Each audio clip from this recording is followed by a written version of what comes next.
दुनिया क्या है, इस पे जरा दो शब्द बताइए तो। दुनिया एक प्रकार का मानव शरीर, मानव जिंदगी का जो है ना, वह जीने का निम्न प्रकार का साधन है। निम्न प्रकार का साधन है, कई प्रकार का, जिसमें जिस साधन से इस दुनिया में जीव जो है, ये हमारे मानव शरीर रूपी जो शरीर बना हुआ है, वह जीते हैं और जी करके अपना जिंदगी में सभी प्रकार का क्रियाकलाप करते हैं। यही दुनिया है। उपर्युक्त साधन के अनुसार क्रियाकलाप करते हैं। अब क्या साधन है? साधन तो बहुत सारे हैं जीने का। सभी व्यक्ति का जीने का अलग अलग ढंग होता है। सभी मानव का जीने का अलग अलग ढंग होता है। जितना भी जीव जंतु है वह जीते हैं इस दुनिया में अपने प्रकार के, अपने अनुसार। यही दुनिया है। और क्या दुनिया है? दुनिया है सुख और दुख। खुशी कब होते हैं? खुशी तो लोग दुखी में भी होते हैं, कभी खुशी में आंसू, जो आंख से आंसू निकलते हैं दुनिया में किसी भी व्यक्ति को, वह खुशी में भी निकलते हैं।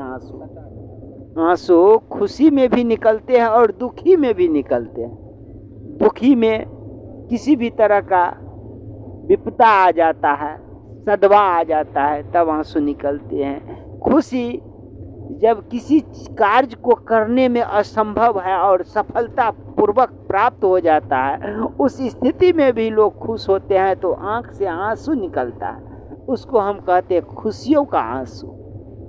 ये खुशी का आंसू है और ये दुखी का आंसू है। यह दुनिया में सुख दुख दोनों भाई है। हर एक इंसान को सुख दुख होता है। किसी को सुख हुआ है तो दुख होगा, कोई दुख काटा है तो सुख होगा। जो जैसा कर्म करेगा वो वैसा इस दुनिया में भोग पाएगा, खुशी पाएगा। कर्म ही इंसान को साथ जाएगा और कुछ नहीं जाएगा। कुछ ऐसे व्यक्ति है जिन्होंने कर्म करके जाते हैं तो मरने के बाद भी अमर होते हैं।